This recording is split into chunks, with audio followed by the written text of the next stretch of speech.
जी।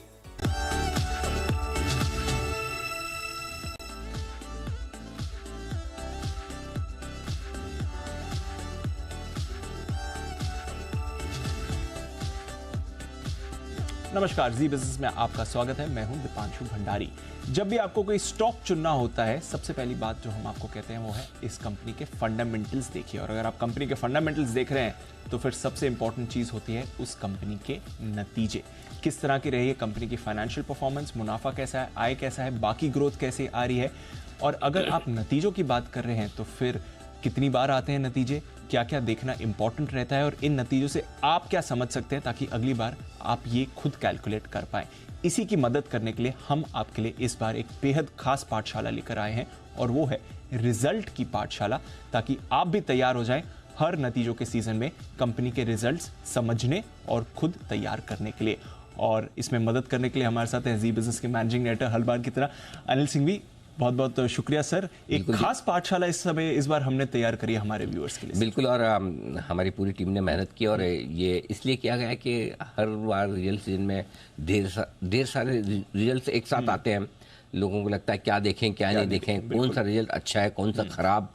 तो हमने सोचा कि क्यों न हमारे दर्शकों को ही समझदार बना दिया जाए, ताकि अगली बार उनको दूसरों के विश्लेषण की जरूरत ना पड़े। नतीजों को देखकर आप खुद अंदाजा लगा लें कि आपके लिहाज से नतीजे अच्छे या खराब।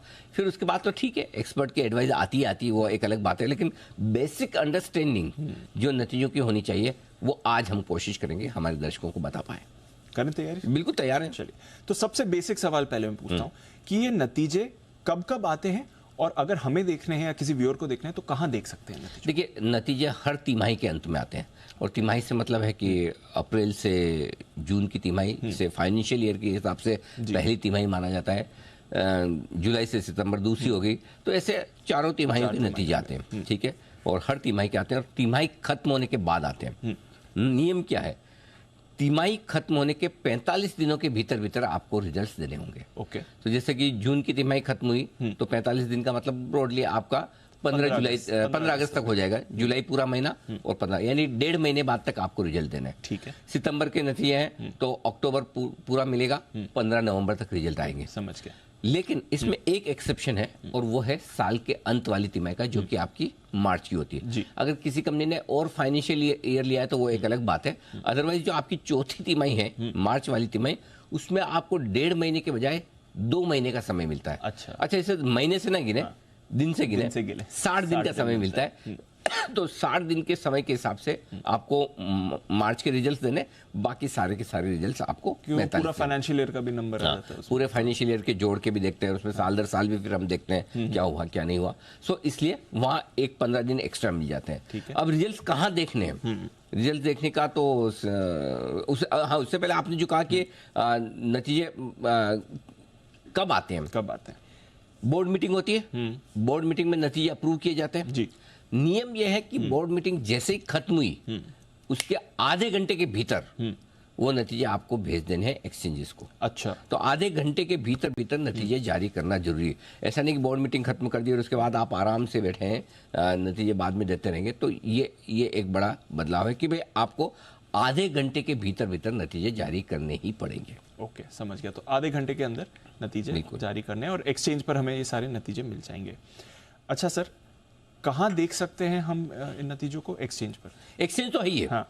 देखिए, हर कंपनी की जिम्मेदारी है कि सबसे पहले नतीजे एक्सचेंज को दे। कंपनी 2-3 तरीके से नतीजे देती है। तो पहला तरीका तो ये कि जो लीगली जरूरी है, जो नियम है, ये आपको नतीजे एक्सचेंज को देने। एक्सचेंज अपनी वेबसाइट पर डालते हैं। आमतौर पर एक्सचेंज में जाते ही रिजल्ट तुरंत आ जाते हैं। हाँ। उन्हें अपलोड करना होता है। रिजल्ट सीजन में एक्सचेंज एकदम एक्टिव रहते हैं, उनको पता है कि धड़ाधड़ रिजल्ट आएंगे, फटाफट अपलोड हो जाते हैं एक्सचेंज पे। तो एक तो सबसे पहले एक्सचेंज पे देख सकते हैं। लेकिन नतीजे देने का और भी तरीका है कंपनी का। एक, कंपनी अपने प्रेस रिलीज देती है कि भाई प्रेस रिलीज दे दिया तो उस प्रेस रिलीज के जरिए सब जगह नतीजे आ गए। दूसरा, कंपनी अपनी वेबसाइट पे डाल देती है ताकि जिसको कंपनी को अपनी वेबसाइट पर देखना है। और कई बार कंपनी अपने प्रेस रिलीज को या नतीजों को सारे जो वायर्स हैं, जो वेबसाइट्स हैं या जो चैनल्स हैं, उनको भी भेजती है। सो सबको मिलते हैं। आमतौर पर सबसे पहले रिजल्ट्स आपको एक्सचेंज में जाएंगे, और बाद में सबको साथ में मिल जाते हैं। वो ज़्यादा फर्क नहीं होता, लेकिन एक साथ सबको रिजल्ट मिल जाते हैं। अच्छा, क्या क्या जानकारी मिलती है, क्या क्या होता है इन नतीजों में? रिजल्ट आता क्या है? बेसिकली रिजल्ट ये है कि साल के अंत में तो आप बैलेंस शीट बना रहे हैं, वो रिजल्ट दे रहे हैं, लेकिन हर तिमाही में जब आप नतीजे देते हैं तो बेसिकली आपको प्रॉफिट एंड लॉस से ज़्यादा काम पड़ता है। तो उस समय नतीजों में आपको क्या क्या देखने को मिलता है? आय कितनी है कंपनी की, सेल्स कितनी है, एक वो बड़ा आंकड़ा है। दूसरा प्रॉफिट कितना है। सो बेसिकली सेल्स और प्रॉफिट तक की यात्रा करनी है आपको, ठीक है ना। तो सेल्स का आंकड़ा, उसमें से क्या कोई सेल्स की रिटर्न्स हुई है, इनकम, अदर इनकम, ये सब मिला के आपका एक इनकम कमाई की तरफ वाला मामला हो गया। दूसरा खर्चे की तरफ वाला मामला, उसमें आपके क्या क्या खर्चे हुए हैं, किस तरह का टैक्स लगा है, किस तरह का डेप्रिसिएशन है, ये सारे जो खर्चे हैं उनकी डिटेल्स भी मिल जाती है, और साथ ही साथ नेट आपका प्रॉफिट आ जाता है। इस बीच में टैक्स, इंटरेस्ट, डेप्रिसिएशन, ये अलग अलग तरह के जो खर्चे आप प्रॉफिट एंड लॉस अकाउंट में देखते हैं, वो सारे के सारे आ जाते हैं।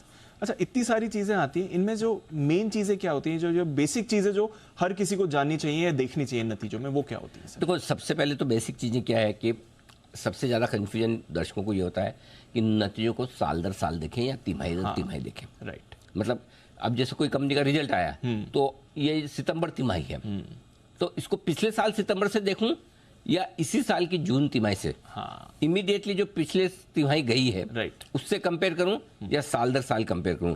सो पहली चीज तो आपको ये डिसाइड करना है कि आपको नतीजों को YOY, ईयर ऑन ईयर, साल दर साल देखना है, या QOQ, तिमाही दर तिमाही, क्वार्टर ऑन क्वार्टर। तो ब्रैकेट में जो लिखा था वो ये, हाँ, वो हम आगे आपको बताएंगे, लेकिन ये दो तरीके पहले समझ लीजिए। आमतौर पर दो तरह के कारोबार हैं। एक कारोबार मैन्युफैक्चरिंग टाइप का, प्रोडक्शन वाला, ये सब, हाँ?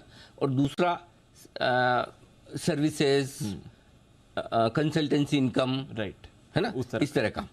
सो क्या होता है कि अलग अलग इंडस्ट्री को अलग अलग तरीके से देखा जाता है। सो ज्यादातर नतीजे, आमतौर पर एक थंब रूल ये है कि आपको साल दर साल देखना है। अच्छा। अब कुछ कुछ कंपनियां ऐसी जिनको आपको साल दर साल नहीं देखकर तिमाही दर तिमाही देखना है, जिसमें जैसे सबसे पहले आईटी कंपनियां, आईटी कंपनियों को आप तिमाही दर तिमाही ही देखेंगे। पहला, टेलीकॉम कंपनियां कि पिछले तिमाही से जो इस तिमाही देखी है। एयरलाइंस कंपनियां, क्योंकि जैसे टेलीकॉम कंपनियां में तो ये देखा जाता है कि भाई उनका आरपू कितना कम ज़्यादा हुआ है। एयरलाइंस कंपनियां तो लोड फैक्टर कितना कम ज़्यादा हुआ है, पैसेंजर कितना ट्रैवल कर रहे हैं, है ना। इसके अलावा बैंक्स हैं, बैंक्स को दोनों तरीके से देखते हैं, लेकिन तिमाही दर तिमाही में स्पेशली जो एसेट क्वालिटी है कि ग्रॉस एनपीए कितने हैं, नेट एनपीए कितने हैं, ये तिमाही दर तिमाही पर देखे जाते हैं। तो इस लिहाज से ये कुछ एक सेक्टर ऐसे हैं जिनको तिमाही दर तिमाही देखना। बाकी सारे सेक्टर्स जैसे सीमेंट हो गया, स्टील हो गया, फर्टिलाइजर हो गया, टेक्सटाइल हो गया, पेपर हो गया, इनको आमतौर पर तिमाही दर तिमाही देखा जाता है, साल दर साल। हाँ, ये तो होगी एक नतीजों के लिहाज से। ठीक है। दूसरी चीज जो इंपॉर्टेंट है दीप, वो ये कि मैन्युफैक्चरिंग कंपनियों में जो आपको देखनी है, आय देखनी है, और आय के साथ ईबिटा देखना है। ओके। जिसको हम कामकाजी मुनाफा आम भाषा में कहते हैं। राइट। और जो सर्विसेज कंपनियां हैं या आईटी कंपनियां, उनमें आय के साथ एबिट देखना है, EBIT। ओके। यहाँ ईबिटा है और यहाँ एबिट है, इसका फर्क हम आगे समझाएंगे। तो ये जहाँ ये दो फर्क है, ये सारी चीजें हैं, बेसिक बातें जो आपको नतीजे में देखनी। तो जो स्क्रीन पर नंबर्स देखते हैं वो ये नंबर्स आपके सामने आते हैं। अच्छा, कई बार सर हमारी भी बात होती है, अदर इनकम बढ़कर आई, अदर इनकम घटकर आई, इसका मुनाफे पर असर पड़ा, एक्सेप्शनल आइटम, एक मुश्त घाटा, एक मुश्त नुकसान, ये सब क्या होता है सर? देखो, अदर इनकम तो ये जो आपकी मुख्य कारोबार की आय का हिस्सा नहीं है। फॉर एग्जांपल एक आईटी कंपनी है, कैश रिच होती है हमेशा, आईटी कंपनी के कभी लोन होते ही नहीं होते, है ना, पैसे हमेशा रहते हैं। अब उस पैसे का क्या करेंगे? कहीं तो इन्वेस्ट करेंगे जी, राइट। वो इन्वेस्ट करके जो पैसा आ रहा है, फॉर एग्जांपल म्यूचुअल फंड में लगा दिया, FD कर दी, वो ब्याज आ रहा है, वो आपकी अदर इनकम होगी। अदर इनकम का मतलब ये है कि वो आय जो आपके मुख्य कारोबार का हिस्सा नहीं है। समझ क्लियर है। दूसरी होती है एक्सेप्शनल इनकम। हाँ, एक्सेप्शनल इनकम क्या है? जो एक्सेप्शन के तौर पे कभी कभार हो गई। ओके। फॉर एग्जांपल कोई एक मैन्युफैक्चरिंग कंपनी है, उसने अपना कोई एक बिजनेस बेचा, है ना, वो बिजनेस बेच के पैसे आए बढ़े, वो एक ही बार, बिजनेस तो रोज नहीं बिकेगा। या जैसे कोई आईटी कंपनी है, उनके पास लैंड होगी, प्रॉपर्टी होगी, या बिल्डिंग होगी, उन्होंने एक बार बेच दी, है ना, उससे पैसे आ गए। सो ये एक्सेप्शनल इनकम है। देखो, अदर इनकम और एक्सेप्शनल इनकम में फर्क थोड़ा सा बहुत नजदीक का है। अदर इनकम क्या है? वो हर क्वार्टर आएगी, आ सकती है, आपके इन्वेस्टमेंट्स की होगी, है ना। एक्सेप्शनल इनकम हर क्वार्टर नहीं आएगी। ओके, समझ गया, है ना, समझ क्योंकि गया। अगर कभी समझो कभी- हर आईटी कंपनी ने म्यूचुअल फंड में पैसा लगाया तो हर, या एफडी में पैसा लगाया तो हर साल आना ही आना है ना, राइट सर, है ना, Yes. ब्याज तो आएगा। आएगा। लेकिन कोई कंपनी अपना कारोबार बेचे, कोई इस तरह की एक बार की डील हो, वो एक्सेप्शनल होती है, ये फर्क समझ लेना चाहिए। सो जब भी आप नतीजों को कंपेयर करें, तुलना करें पिछले साल से या पिछली तिमाही से जो भी कंपनी, तो आपको एक्सेप्शनल इनकम को हटा के देखना है, अदर इनकम मत हटाइए। हाँ, वो तो आती रहती है। हाँ, अदर इनकम है, अदर इनकम, लेकिन है बिजनेस का हिस्सा। एक्सेप्शनल इनकम को हटा के देखना पड़ेगा। ये और सेम सिचुएशन एक्सेप्शनल लॉस में भी है। कोई एक्सेप्शनल लॉस हो गया, कोई आपने एक बिजनेस बेचा, या कभी कभी ऐसा होता है ना कि इन्होंने गुडविल की वो ले ली, राइट ऑफ कर दिया, है ना, वो सब होता है, वो एक्सेप्शनल। तो इसीलिए, नहीं तो कई बार होता है ना कि अरे गुडविल का इतना बड़ा राइट ऑफ ले लिया 1000-1500 करोड़ का, वो हिसाब से तो स्टॉक डूब जाना चाहिए। क्यों नहीं डूबता? क्योंकि वो एक्सेप्शनल है। सो एक्सेप्शनल इनकम हो या एक्सेप्शनल कमाई हो, इसका खास ध्यान कब रखना है? एक, जिस समय नतीजा आया तब। दूसरा, जब आप नतीजे अगले बार कंपेयर कर रहे हैं, तब उनको हटाकर आपको देखना जरूरी है, नहीं तो आपका कंपैरिजन गलत हो बेस नहीं मैच हो जाएगा, गलत हो जाएगा। तो कई से लोग जो कंफ्यूज हो जाते हैं कि रेवेन्यू गिरा है फिर भी स्टॉक ऊपर क्यों जा रहा है। हाँ, ये भी कुछ फैक्टर्स होते हैं उसमें। ठीक है सर, समझाइए, हमने तो कामकाजी मुनाफा बनाया है, बट जो टेक्निकल टर्म होता है ये एबिटा होता है, ये एबिटा होता क्या है? इसको पहले इंग्लिश में पूरा समझ लीजिए क्या है। Earnings before interest, tax, depreciation and amortisation. यानी कि 4 आपको इसमें आगे, interest, tax, depreciation, amortisation. Earning before यानी कमाई, लेकिन इन 4 आइटम के पहले, ये एबिटा है। कैसे देखना है इसको? भाई, जो मैन्युफैक्चरिंग कंपनियां हैं, आप है ना क्या देखना चाहते हैं कि मैन्युफैक्चरिंग कंपनियों को उनका मेन कारोबार जो है वो कारोबार करके उसको आप कैसे पैसा कमा रहे हैं। तो जो भी मैन्युफैक्चरिंग कंपनियां हैं उनके लिए जो भी प्रॉफिट आया, उस प्रॉफिट में से ये 4 आइटम को निकाल दो। ठीक है, इंटरेस्ट हटा दो, टैक्स हटा दो, डेप्रिसिएशन हटा दो और अमोर्टाइजेशन हटा दो। उसके बाद जो प्रॉफिट आता है नेचुरली बढ़कर आएगा। राइट, प्रॉफिट में से ये 4 आइटम कम करेंगे, ये खर्चे चारों, ये 4 खर्चे कम किए, तो जो आपका प्रॉफिट आया वो कामकाजी मुनाफा या एबिटा है। यानी कि ये वो मुनाफा है जो कंपनी के ऑपरेशन से मेन कामकाज से आया है। ये ध्यान में रखने वाली बात है। तो ये क्यों, और इसकी रीजन भी है कि आपका इंटरेस्ट का पेमेंट कम ज्यादा हो सकता है हर साल, हर तिमाही। ठीक है, टैक्स आपका कम ज्यादा हो सकता है, डेप्रिसिएशन कम ज्यादा हो सकता है, अमोर्टाइजेशन कम ज्यादा हो सकता है। लेकिन जो ऑपरेशनली, अगर मैंने एक ग्लास खरीदी एक एक्स प्राइस में और वाई प्राइस में बेच रहा हूँ, राइट, तो वो मेरा जो कोर बिजनेस है लेने बेचने का, उसकी जो खर्चे हैं और उसके बाद जो मुनाफा है वो ऑपरेशनल मुनाफा है, उसमें कम या ज्यादा हो रहा है, ये इन्वेस्टर्स देखना चाहते हैं। इसलिए इबिडा की बड़ी वैल्यू है। समझ गया सर। खाली नेट प्रॉफिट में मत जाइए, इबिडा देखना बहुत जरूरी है। लेकिन कई बार ये कि जो दूसरे फालतू के जो वन टाइम खर्चे हो गए, उनको आप एबिडा में नहीं गिनेंगे, उनको भी हटा देंगे। एक्सेप्शनल खर्चे और बाकी ये 4 खर्चे ये हटा दीजिए। मेन कारोबारी परफॉर्मेंस, मेन कारोबारी परफॉर्मेंस। ठीक है, निकालते कैसे? सिंपल है, बहुत आसान है दीप। कामकाजी आय जो आपका है, आय में से खर्चा निकाल दिया, नेट प्रॉफिट आ गया आपका। ठीक है, वो हमेशा इजीली अवेलेबल होता है। उस नेट प्रॉफिट में 4 चीजें जोड़ दीजिए। ओके, ब्याज का खर्चा जोड़िए, टैक्स जोड़िए, डेप्रिसिएशन जोड़िए, अमोर्टाइजेशन है जोड़ दीजिए।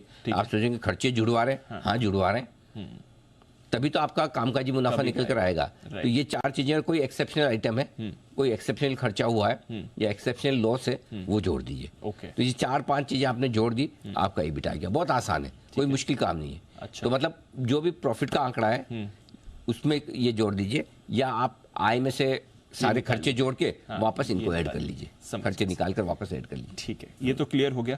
आपने एबिट की भी बात करी थी। सिंपल है, कोई खास फर्क नहीं है। एबिट और एबिटा में ज्यादा फर्क नहीं है। एबिट का मतलब है earnings before interest and tax, या डेप्रिसिएशन और अमोर्टाइजेशन नहीं, क्यों नहीं है?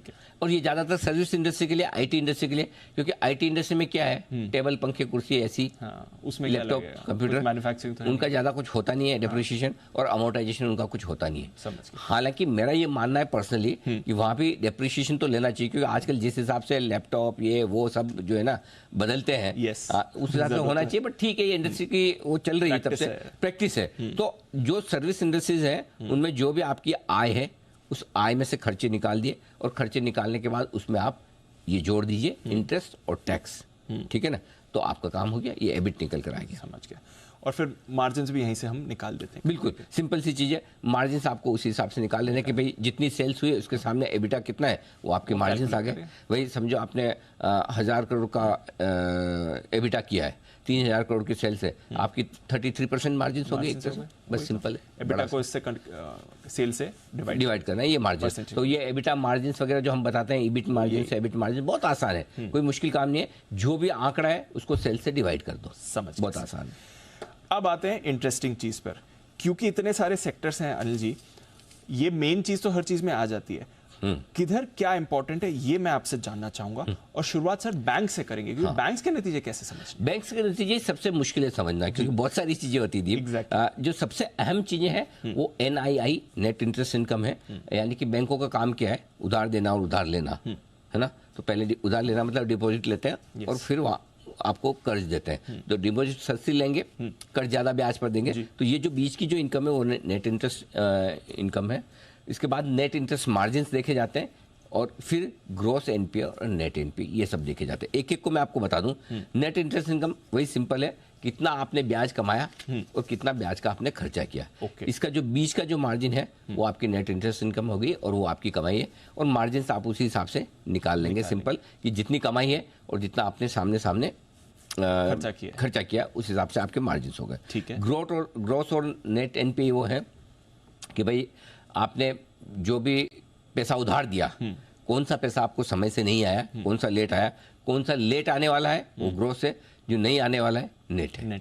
सिंपल चीज है। अंदर जाएंगे तो और बहुत सारी चीजें आएंगी, प्रोविजनिंग, रीस्ट्रक्चरिंग, बहुत सारी है, वो उसके लिए बैंकिंग सेक्टर पर एक अलग ही शो करना होगा। हाँ, लेकिन अभी फिलहाल आप ये बेसिक चीजें समझ लीजिए बैंकिंग सेक्टर को लेकर, ये क्योंकि इनके नतीजे बाकी कंपनीज के नतीजे बिल्कुल अलग रहते हैं। बिल्कुल अलग। ठीक है। अच्छा, FMCG कंपनीज होती हैं, यहाँ पर इंपॉर्टेंट क्या रहता है सर? हर एक इंडस्ट्री में कुछ ना कुछ एक इंटरेस्टिंग चीज और अलग चीज होती है। FMCG कंपनियां हैं तो आपको वॉल्यूम ग्रोथ देखना बहुत जरूरी है, कि उनके बिजनेस में प्रॉफिट, मार्जिन, ये सब तो सब में है ही, ये सबके लिए है। लेकिन FMCG सेक्टर में ये देखा जाता है कि वॉल्यूम कितने बढ़ रहे हैं उनके प्रोडक्ट के, तो वॉल्यूम ग्रोथ भी देखना बहुत इंपॉर्टेंट है। और इनके नतीजों की तुलना साल दर साल करनी ज्यादा ठीक है। क्योंकि क्या है, अब जैसे फॉर एग्जांपल कोई आपके लिए ये सर्दियों की क्रीम बना रहा है, है ना। आप बोलोगे नहीं जी, मैं तो है ना अक्टूबर से दिसंबर की तिमाही के नतीजों को जून से सितंबर, जुलाई से सितंबर, अरे भाई वहां तो सर्दियां थी नहीं। तो पिछले साल सर्दियों में लोगों ने कितनी क्रीम यूज की, अब कितनी कर रहे हैं, इसलिए साल दर साल FMCG को साल दर साल देखो, वॉल्यूम ग्रोथ देखो। सीमेंट और स्टील? सीमेंट में थोड़ा सा अलग है। सीमेंट और स्टील में एक तो रियलाइजेशन, यानी कि आपने सीमेंट या स्टील क्या भाव में बेचा, मतलब साल दर साल आप क्या ज्यादा भाव में बेच रहे हैं, है ना। और दूसरा है कि पर टन कितना आपने कमाया, एबिटा, ऑपरेटिंग प्रॉफिट पर टन, जितना टन आपने माल बेचा, हाँ समझ गया, उसके सामने कितना प्रॉफिट बनाया, इससे भी गिना जाता है। तो ये दो इंडस्ट्री ऐसी है जो थोड़े टिपिकल है, समझ एबिटा पर टन देखा जाता है और साथ ही साथ कि आपने किस भाव पर बेचा। तो यानी कि एक तरह से हर एक प्रति टन आपका कामकाजी मुनाफा कितना आया है वो देखना भी इंटरेस्टिंग, उससे ऑपरेशनल एफिशिएंसी कंपनी की पता चलती। ठीक है। आईटी के लिए सर? आईटी के लिए तो सिंपल है दीप, एक तो डॉलर आय देखनी है आपको, रुपए वाली तो देखते हो, तो बताने की जरूरत ही नहीं है, डॉलर में कितना कमाई किया कई बार। और एक और इम्पोर्टेंट आंकड़ा होता है कि कांस्टेंट करेंसी में आपकी कितनी ग्रोथ हुई, यानी कि अगर डॉलर के दाम ऊपर नीचे नहीं होते तो आपने क्या ग्रोथ की होती। दूसरी चीज आजकल बड़ी इंपॉर्टेंट होगी, एट्रिशन रेट, लोग नौकरियां कितनी छोड़ रहे हैं, 24%, 25% है कि 20% है कि 30% है, वो है। और तीसरी एक ये देखी जाती है डील पाइपलाइन कैसी, यानी कि और आगे ऑर्डर्स किस तरह के, एक तरह से ऑर्डर समझ लीजिए इसको।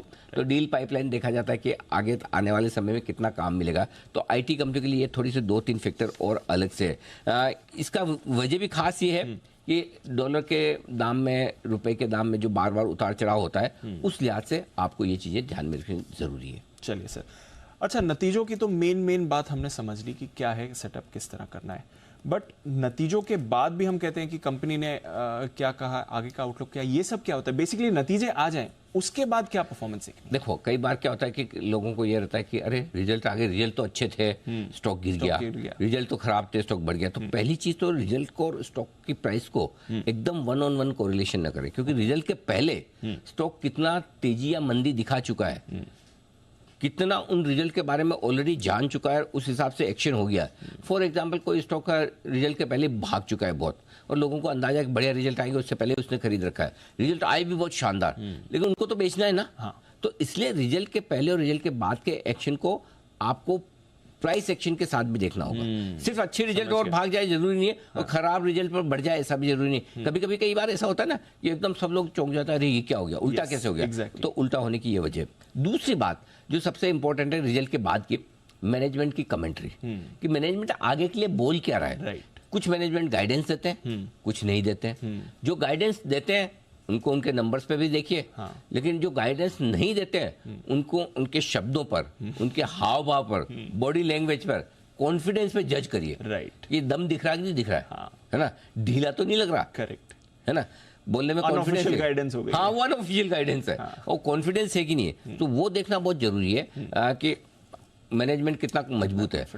बोलेगा अरे जैसे पूछ लिया, देखो यूएस में रेजिस्ट्रेशन चल रहा है, आपके कोई फर्क नहीं, हमारे पास बहुत काम है, 3 साल का काम है, हमें फर्क नहीं पड़ता, और इंडिया में बहुत ज्यादा है, मतलब आ गया गाइडेंस आपका, समझ गए, है ना। दूसरी चीज तो गाइडेंस इटसेल्फ है, जो आमतौर पर आईटी कंपनियां देती है कि भाई हम कितना कमाएंगे, क्या करेंगे, तो वो गाइडेंस दूसरा सबसे इंपॉर्टेंट होता ही होता है। कुछ कंपनियों के केस में ऑर्डर बुक बड़ी इंपॉर्टेंट है। फॉर एग्जांपल एल&टी जैसी कंपनियां हुई, बिल्कुल, तो उनके पास कितने ऑर्डर पड़े हैं, क्योंकि आप है ना ये देखते हो अगले 5, 7, 10 साल के लिए काम है ना इनके पास। अब एल&टी है तो आपको एग्जीक्यूशन पे तो ज्यादा सवाल होते ही नहीं है जी, धंधा मिल रहा है कि नहीं, आगे क्या मिलेगा, तो अगर धंधा उनके पास है वो तो कर ही लेंगे ना, उनको तो आता है, तो करेंगे। सो इसलिए कई कंपनियों में आपको ऑर्डर बुक देखना है, और ऑर्डर बुक आगे किस तरह की। अब फॉर एग्जांपल अभी सारे डिफेंस स्टॉक क्यों भागे, सबको समझ में आ गया आत्मनिर्भर भारत में बहुत सब कुछ यही बनने वाला है, ऑर्डर बुक मजबूत होगी, तो आपको ऐसी कंपनियों में, डिफेंस कंपनियां हुई, ये इंफ्रास्ट्रक्चर कंपनियां हुई, इनमें आपको ऑर्डर बुक भी देखने की, रोड बनाने वाली कंपनियां हैं, इनके पास कितने ऑर्डर पड़े ये देखना होगा। और इन सब के साथ साथ जो एक सबसे इंपॉर्टेंट चीज है, जो रिजल्ट से जुड़ी नहीं लेकिन रिजल्ट के साथ ही देखने वाली भी होती है, और जिसकी वजह से स्टॉक ऊपर नीचे होता है, वो वैल्यूएशन है। हर स्टॉक एक भाव से अच्छा है और किसी एक भाव पर खराब है, राइट। अब वैल्यूएशन किसी को अच्छा लग सकता है, किसी को महंगा लग सकता है, वो आपका मेरा अपना आउटलुक अच्छा हो सकता है। आपको 30 के मल्टीपल पर आईटी स्टॉक सस्ते लग सकते हैं, मुझे 20 पे भी महंगे लग सकते हैं, वो अपना व्यू है। लेकिन अल्टीमेटली आपको रिजल्ट्स देखने के बाद उस स्टॉक के वैल्यूएशन चेक करने चाहिए कि भाई ये वैल्यूएशन इंडस्ट्री के मुकाबले में, कंपनी की पुरानी परफॉर्मेंस के मुकाबले में, कंपनी को अब तक जो हिस्टोरिकली जितने वैल्यूएशंस मिलते आए हैं उसके सामने, ये सारी एडवांस रिसर्च है थोड़ी, जो आप जितना घुसेंगे, देखो ये महासागर है, जितने गोते लगाएंगे उतना मजा आएगा, जितने गहरे जाएंगे उतने अच्छे मोती ढूंढ के लाएंगे। तो रिसर्च तो अनलिमिटेड है। आधा घंटे में हमने कोशिश की कि रिजल्ट सीजन को आपको बेसिक चीजों को अच्छे से समझा दें। अगर इसके बाद भी हमारे दर्शकों की डिमांड होगी कि कुछ और एक्स्ट्रा और कुछ बढ़िया और समझना चाहते हैं, हम और लेकर आएंगे, लेकिन ब्रॉडली रिजल्ट सीजन को आप इस तरीके से देखिए, आपका काम हो जाएगा। अब आपको मतलब किसी का उंगली पकड़ने की जरूरत नहीं पड़ेगी, खुद समझदार बन जाएंगे। थोड़ा कोशिश करिए, एक्सचेंज पर जाइए, नंबर्स मेहनत करो, रिजल्ट सीजन में देखो, जैसे एक्सचेंज पे आप खुद निकाल के देखो, मैंने EBITDA निकाला और फिर जी बिजनेस से कंपेयर करो, मेरा सही आया कि नहीं, करेक्ट। फिर अगर नहीं आया तो आप चेक करके देखो, 5, 7, 10 बार करेंगे, आप अरे मुझे जरूरत ही नहीं, मैं खुद ही कर लूंगा। बिल्कुल। और वैसे तो हर नतीजों को समझाने के लिए तो आप, तो वो एक अलग बात है, देखो समझाने के लिए तो दीप हमें, हम इंटरप्रिटेशन तो जिंदगी भर थोड़ी रहेंगे, सबको अपने आप खुद सीखना आना चाहिए। ये हमारी कोशिश है कि लोग अपने आप सीखें। चलिए, तो आशा है कि आपको इससे मदद मिली और आगे जाकर आप भी ट्राई करिए समझने की, और कोई भी सवाल हो तो प्लीज हमें भेजिए, हम उसके भी जवाब देंगे। बट फिलहाल बहुत बहुत शुक्रिया अनिल जी इस रिजल्ट की पाठशाला के लिए। अर्निंग सीजन चल रहा है, आशा करेंगे कि आप सब अब यहां से सीखकर खुद भी इसे अपनी डेली इन्वेस्टिंग और ट्रैकिंग हैबिट में अप्लाई करेंगे। बहुत बहुत शुक्रिया इस बार जी बिजनेस के साथ जुड़ने के लिए। एक छोटा सा ब्रेक लेंगे, ब्रेक के बाद और खबरें आपके लिए।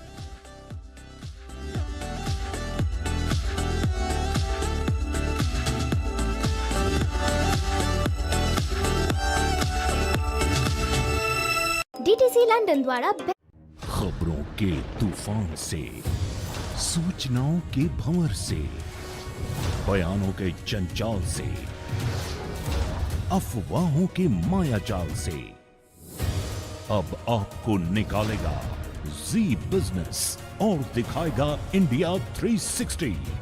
सोमवार से शुक्रवार शाम 7:56 बजे जी बिजनेस पर। शानदार और बेदाग सफर, मार्केट का नंबर 1 लीडर, भरोसे का सबसे बड़ा नाम, लेकिन अंदाज बिल्कुल आम, जिसके तजुर्बे और समझ को करें दिग्गज भी सलाम। आसान भाषा में सिर्फ मुनाफे की बात, तभी तो देश चलता है जी बिजनेस के साथ। 16 साल से आपका भरोसेमंद business news channel.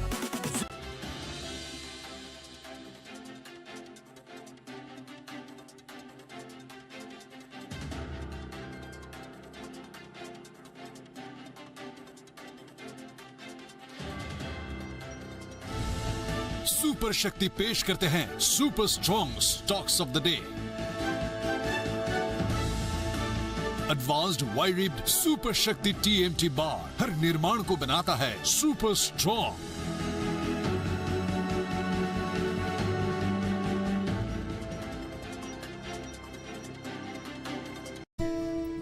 Suresh ji भाई, क्या आप शेयर बाजार में ट्रेडिंग करते हैं ना? तो रोज सुबह 7:30 बजे जी बिजनेस पर आपको वो सब कुछ मिलेगा जो ट्रेडर्स को हर रोज चाहिए। Cash, futures, options, index, technical picks, खबरों के दम पर शेयर, और इन्वेस्टर्स के लिए कुछ नहीं। अरे है ना, एक बेहतरीन इन्वेस्टमेंट पिक भी और शानदार फंडा पिक भी, यानी कि ट्रेडिंग का डेली डोज हर रोज सुबह 7:30 बजे लीजिए जी बिजनेस पर, सिर्फ ट्रेडर्स डायरी में। खबरों के तूफान से, सूचनाओं के भंवर से, बयानों के जंजाल से, अफवाहों के मायाजाल से, अब आपको निकालेगा जी बिजनेस और दिखाएगा इंडिया 360। सोमवार से शुक्रवार शाम 7:56 बजे जी बिजनेस पर। शानदार और बेदाग सफर, मार्केट का नंबर 1 लीडर, भरोसे का सबसे बड़ा नाम, लेकिन अंदाज बिल्कुल आम, जिसके तजुर्बे और समझ को करें दिग्गज भी सलाम। आसान भाषा में सिर्फ मुनाफे की बात, तभी तो देश चलता है जी बिजनेस के साथ। 16 साल से आपका भरोसेमंद बिजनेस न्यूज चैनल जी बिजनेस, आपका फायदा। क्या आप शेयर बाजार में ट्रेडिंग करते हैं ना? तो रोज सुबह 7:30 बजे जी बिजनेस पर आपको वो सब कुछ मिलेगा जो ट्रेडर्स को हर रोज चाहिए। Cash, futures, options, index, technical picks, खबरों के दम पर शेयर, और इन्वेस्टर्स के लिए कुछ नहीं। अरे है ना, एक बेहतरीन इन्वेस्टमेंट पिक भी और शानदार फंडा पिक भी, यानी कि ट्रेडिंग का डेली डोज हर रोज सुबह 7:30 बजे लीजिए जी बिजनेस पर, सिर्फ ट्रेडर्स डायरी में।